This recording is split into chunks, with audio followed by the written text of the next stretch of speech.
We're getting a lot of questions out, misconceptions. Am I worrying too much? Am I doing things I should or shouldn't do when it comes to protecting my family and myself and my customers for businesses from the virus? I want to get right into that first. And going to businesses, they're doing a lot right now trying to sanitize and clean things, spending a lot of money on cleaning supplies and making sure menus, or a lot of restaurants I've talked to throw out their menus after one use. What we've learned with the virus, are we going too far with some of these things, or are all these still warranted in this time as we try to stop the spread? Well, if you have the capability of doing the kinds of careful attention to surface cleaning, it is important, but it isn't the dominating modality of transmission.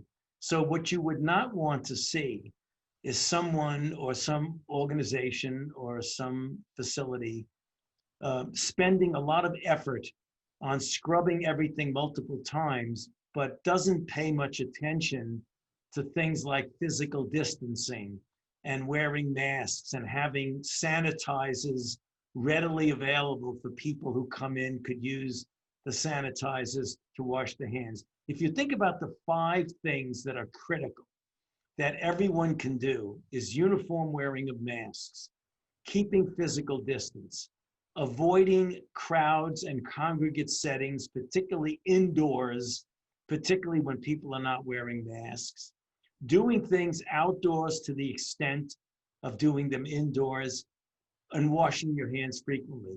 If you can concentrate on those 5, it doesn't mean you should neglect cleaning off surfaces, which is important, but not nearly as important. So if I had a choice of scrubbing down the interior of a place that's a delicatessen, let's say, where you have a few tables outside, I would put my effort on getting some tables outside, getting one of those outdoor heaters, and giving people the opportunity to dine outside, as opposed to worrying about scrubbing down everything inside.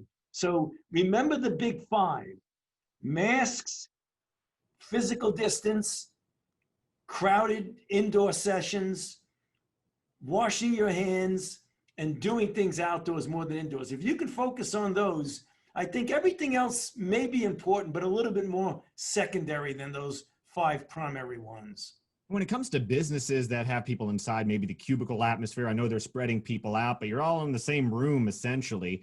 What are the best ideas there for them? Should they focus on filtration more than all the cleaning? I mean, any advice for those places? Yeah. Wearing masks is really critically important. Making sure that you have good ventilation and airflow that goes connected to the outside, not flow that goes nowhere but stays inside. I mean, if you could do something like crack a window and have a fan blowing out, movement of air from the inside to the outside is what you really want to do. Are those HEPA filters any good? The ones? Yes, they are. Absolutely. No, I mean, and I was doing the same thing. I had a situation in my own home where I felt, sometimes it's unavoidable that people outside of the immediate family unit would have to come into your home for some reason, to fix something, to do something like that. HEPA filters, even relatively inexpensive ones, if you go online, you could get a small unit, $49. You can get a really big unit for $150. They're not exorbitantly expensive, and they can help. I mean, anything that can clear the air, namely a filter, an open window with a box fan that's blowing stuff out, those kinds of things are extraordinarily important, as simple as they may sound. Funny, I had a neighbor tell me that he leaves his AC fan on the whole time to get the filtration going. That helps? That is absolutely a yes. In fact, that's recommended by the people who know a lot about particle physics and the suspension of particles, including virus, in the air. Tell you that something as simple as a box fan near a window that's cracked open a bit can help.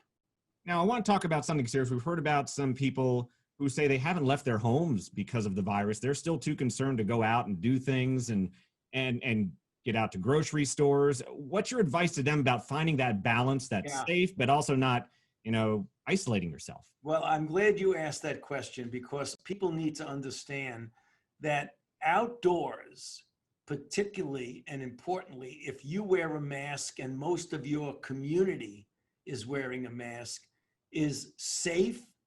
It's healthy for you to do.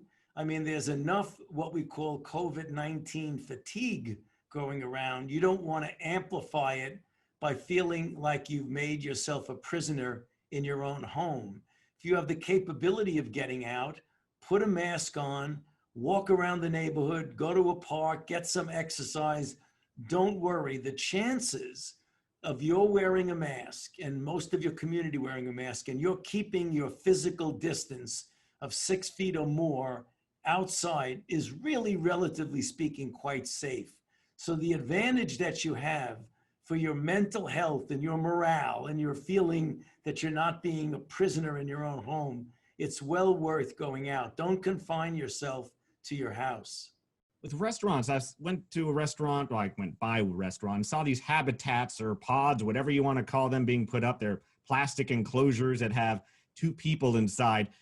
What's your thoughts? What are your thoughts on those? Well, as long as you have the 2 right people inside, because if you wind up having people in there and you don't know what the status of their COVID-19 or SARS-CoV-2 is, you can make matters worse by not having good circulation. I mean, if the purpose of those, I've seen them in many restaurants. I live, in Washington, D.C., and when I go for my evening jog or walk, I pass by restaurants and you see that and you say to yourself, well, if you're in there with your wife or your husband or your children or people who are members of your immediate household that you're going to be spending time indoors with anyway, that kind of enclosure can protect you from people who you don't know who are on the outside. But if you use that kind of enclosure and you include people that are not members of your immediate household, that you don't know what their status is, you better be careful because the circulation in those things sometimes keeps the air in that you'd want to get circulated out. So it depends on who you're with. And what about someone coming in after you? Do you have any concerns there with, they clear a table and then have a next table of 2 people coming? No, I've seen what they do. They wipe things off pretty well. I mean, the restaurant people are pretty good about that, at least the ones that I've seen. When it comes to people eating inside versus outside, what should I think and what should my decision be based off of what I'm seeing when I get to a restaurant? We have been fortunate in our area now that we've had quite a moderate mid to late fall. I mean, we've had no real serious cold days. And, it's extraordinary how those outdoor heaters, whether it's a propane heater or just an electrical heater, when you put that outdoors, whether you have the capability in a backyard or a deck or a restaurant that you go to, I would say if you possibly can, given the constraints of the weather, do things outdoors far more favorably than doing them indoors. And that includes sitting at an outdoor table that might have a little heater next to it rather than going into the warmth of the restaurant. All right. When it comes to our vigilance right now, and as a nation, as a community here in the DC region, should it be higher than it is from what you're seeing, or how are we doing? Well, I think we're in a particularly vulnerable period right now. One of the real problems with essentially the entire United States, well over 40 of the 50 states and territories have seen, associated with the mid to late fall and the colder weather keeping people in more than outdoors, we've seen a spike and an inflection of cases that has been very disturbing. Right now, on the back end of the Thanksgiving holiday, which people were traveling yesterday and the day before, that it is anticipated, unfortunately, that we might see a surge superimposed upon the surge that we're already in.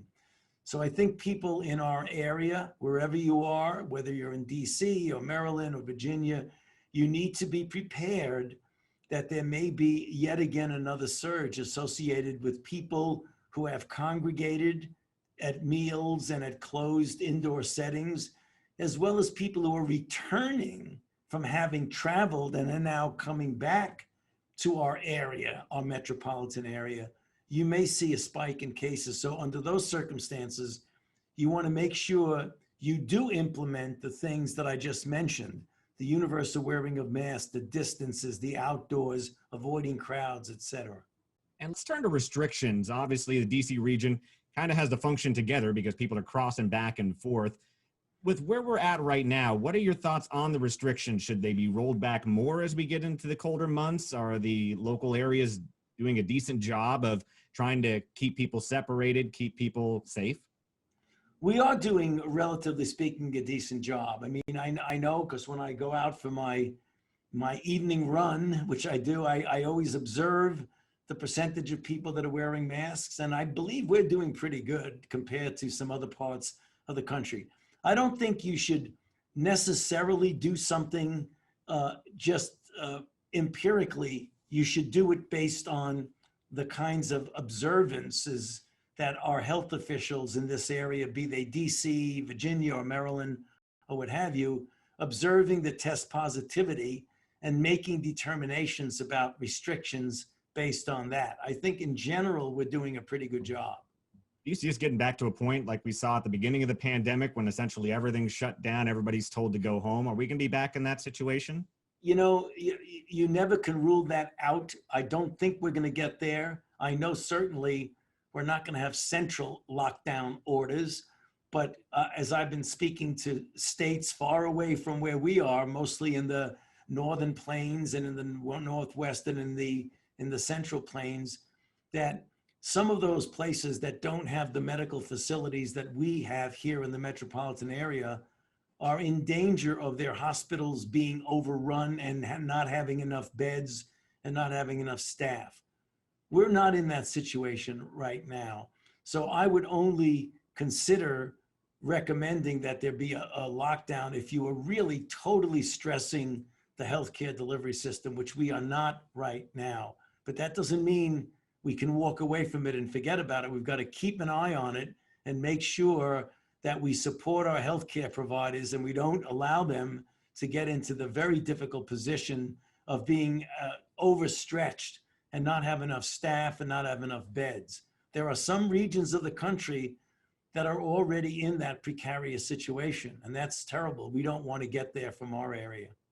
Could we see multiple strains of this virus when it, as we move forward here? Each year you get a different flu shot for different strains of the flu. Could we see a similar situation with this virus? Well, anything is possible when you're dealing with an RNA virus, but I don't think we're going to see that kind of almost predictable variation from season to season that we see with flu. This virus is an RNA virus, which means it would likely mutate, but it doesn't necessarily mean that the mutations are going to have any functional significance. So we just need to wait to see how things go. We are not even past our first year with this, because remember, our first case was on January 21st, the first case we ever had in this country. So we're not even at a year yet. So before we start thinking about what's going to happen from year to year, thus far this year, there hasn't been substantial functional changes. There was one mutation that some felt might make it more readily transmissible, but there are some studies that say that that's not necessarily the case. So there's a bit of an argument there, but there's been no dramatic changes in the virus. Certainly no changes that have made it more virulent, namely more dangerous. Now, President-elect Biden, his transition team, they're working on their COVID-19 strategy. Have you talked to them at all? Have they reached out to you?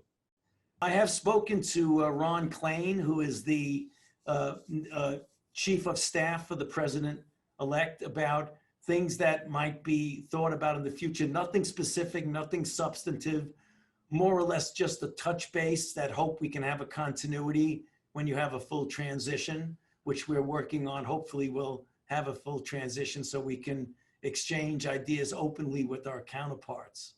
What's priority number one for the Biden transition team and for President-elect Biden once he takes the oath of office? I don't know. I'm going to let him make that statement rather than my tell him what his priority is. I'd be more than happy to discuss it with him, as I have with other presidents that I've helped to advise, but I'm not going to get ahead of them. Now, if you get a job offer, a position offer, is that something you'd consider from the Biden team? I already have a job. I'm the director of the National Institute of Allergy and Infectious Diseases, and I've served 6 presidents in that capacity. And I fully intend to serve the next president in that capacity. All right. Well, thanks for all you do, Dr. Fauci. Really appreciate you taking the time. All right. Thanks, Mike. Always good to be with you.